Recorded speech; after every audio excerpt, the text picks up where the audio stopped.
E se a gente pegar um modelo na Bíblia, um modelo de Sara com Abraão. Depois vocês vão ler com calma Gênesis 16, Gênesis 18 e Gênesis 21. Abraão estava idoso, era um casal idoso, havia uma promessa de um filho. E esse menino não chegava. E Abraão já estava idoso. Sara, quando percebeu que já estava velha, que eles não teriam herdeiros, e naquela época não ter filhos era muito grave, né? Socialmente era difícil. Abraão teria como herdeiro um parente muito distante. Então, Sara resolveu, ela estava angustiada, ela tinha uma ferida dentro dela. Ela resolveu fazer as coisas da maneira dela, como a gente também resolve fazer as coisas da nossa maneira diante de um problema. O que Sara fez? Pegou uma escrava dela, egípcia, deu para Abraão e falou: tem um filho com ela. E Agar concebeu e teve um filho. Quando Agar ficou grávida, dentro de Sara tinha muito ciúme, muita raiva, sentimentos que não são comuns. E Sara tinha uma ferida, e aquela ferida ficou pior. E às vezes nesse momento é o momento que a gente se fecha. Então no momento que às vezes a gente tem uma ferida, a gente se volta para a gente mesmo, a gente fecha, não vê solução, não vê caminho. E aí isso é um desastre. Abandonamos Deus, culpamos Deus e abandonamos completamente a nossa fé, porque a nossa fé não foi estruturada, não é? Temos os conceitos errados de Deus, como se Deus fosse aquele que é o gênio da lâmpada, que eu só esfrego para Ele responder tudo que eu quero. Eu não construo uma relação de duas pessoas, não é? É eu e o tu. É aquele Deus que vê, que escuta, né? Aquele Deus que ouve, que atende e que vem em meu socorro. Enquanto a gente não fizer esse conceito, essa certeza de Deus. Então por que nós temos tanta dificuldade? Porque como a gente não vê, e nós estamos na geração que você passa o dedo e vê tudo, tudo se toca, quando eu tenho que transcender eu tenho dificuldade. Então Sara só tinha um caminho, para ela poder conseguir fazer acontecer a promessa de Deus na vida dela, ela teve que confiar em Deus. E às vezes para a gente conseguir um milagre na nossa vida, a gente tem que confiar em Deus. E aí quando no capítulo 18, quando Abraão recebe a visita daqueles 3 homens, e Deus fala com Abraão assim: cadê Sara? E Deus diz: Sara está lá na tenda. Aí ele fala: daqui a 1 ano, quando eu voltar, Sara vai estar com os filhos no braço. Sara escuta e ri, porque ela pensa assim: como que eu vou ter um filho se eu sou velha? Se eu já estou idosa, como que eu vou poder ter filhos? E aí Deus fala para Abraão: Sara riu. O poderá ter alguma coisa impossível para o Senhor? Poderá? E ele diz, aí Sara fala: não, eu não ri. Ela ficou apertada, ele disse: não, você riu.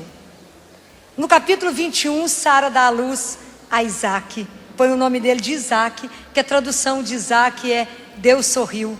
E Deus nos faz sorrir. Porque o que Deus quer? Quer a nossa felicidade. Ele quer nos ver andando como filhos que sabem que são amados. Qual é o princípio da nossa experiência com Deus? Quando a gente escuta no ouvido uma frase: tu és o meu filho, a minha filha amada.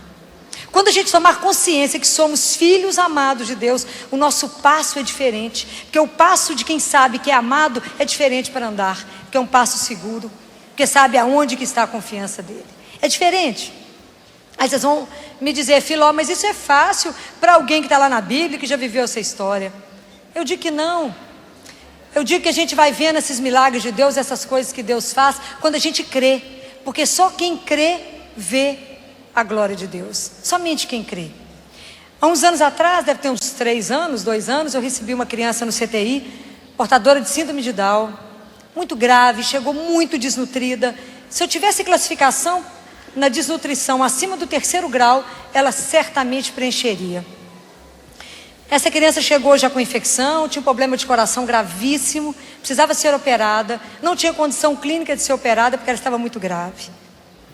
Bem, essa criança, nós fomos melhorando essa criança, conseguimos estabilizá-la, tratar a infecção e levá-la para a cirurgia. A gente não tinha outra opção a não ser operá-la. Levamos essa criança para a cirurgia e essa criança estava gravíssima. Ela evoluiu muito grave, muito grave. Quando chegou um determinado momento que a gente, tudo que existia do ponto de vista médico, a gente já estava fazendo. Se vocês entrassem no box dela, era uma coisa absurda de bombas de infusão e de e de óxido nítrico, ventilação e tudo mais, numa neném que era muito pequenininha, ela era menos de 3 quilos, ela era muito pequenininha. Então eu chamei essa mãe, eu sou médica diarista do CTI, então eu sou aquela médica que vai todos os dias. Uma das minhas funções é conversar com os pais todos os dias. Quando as notícias são muito difíceis, a gente nunca dá notícia na beirada do leito, porque mesmo que o neném esteja anestesiado ou em coma, a gente sabe que ele escuta. Então eu levei essa mãe para uma sala e falei com ela: o seu bebê está muito grave. Do ponto de vista médico, eu estou no limite. Tudo que a medicina tem para oferecer em Belo Horizonte ou em qualquer lugar está dado. A partir desse momento nós temos 2 caminhos: ou ela vai responder e vai se curar, ou ela vai morrer. Eu não tenho mais opção do ponto de vista médico. Muito bem, quando essa mulher escutou isso, o que essa mulher fez?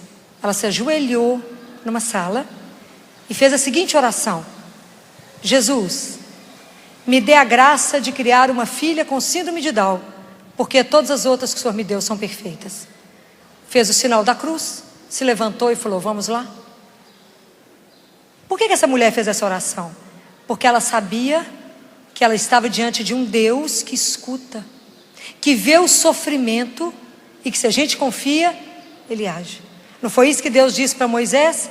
Eu vi o sofrimento do meu povo, eu ouvi o seu clamor, então eu vou buscar o meu povo. Ela fez essa oração assim, nessa simplicidade. Deus não exige lugar especial, não existe uma roupa especial, não exigiu nada. Ela ajoelhou e falou. Voltei com ela para o leito. Na hora de eu ir embora, eu passei lá, ela disse assim: doutora Filó, a senhora vai prestar atenção numa coisa que eu vou dizer. Depois não. A senhora está vendo esse tanto de bomba de infusão? Estou. Jesus já curou minha filha. E todos os dias a senhora vai ver que a senhora vai diminuir tudo devagarzinho, porque Jesus anda muito devagarzinho. A senhora vai ver como é que Ele vai tirar todas essas coisas daqui. Muito bem. No dia seguinte, eu estou lá todos os dias, e todos os dias a gente conseguia reduzir os remédios da criança. A partir desse dia foi um marco, mas foi um marco visível para até o ateu do CTI, que teve um marco na vida da criança, até onde a medicina foi, e a partir de onde Deus se levantou, não é? Que é belíssimo de ver. Deus se levanta e não há o que fique de pé, não é? E aí foi tudo sendo retirado.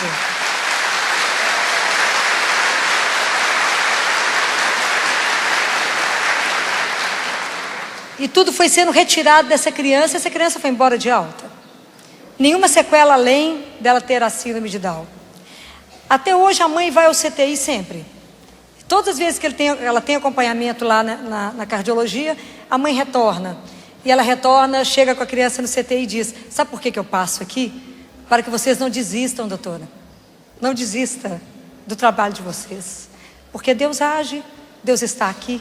Então vocês não desistam e não deixem de confiar, porque Deus faz. Então ela está linda, andando, falando, vai sempre lá nos visitar. Mas isso é porque Deus agiu a partir da confiança dessa mulher numa fé simples. Você já viram alguma mulher fazer um tipo de oração tão simples? Mas ela sabia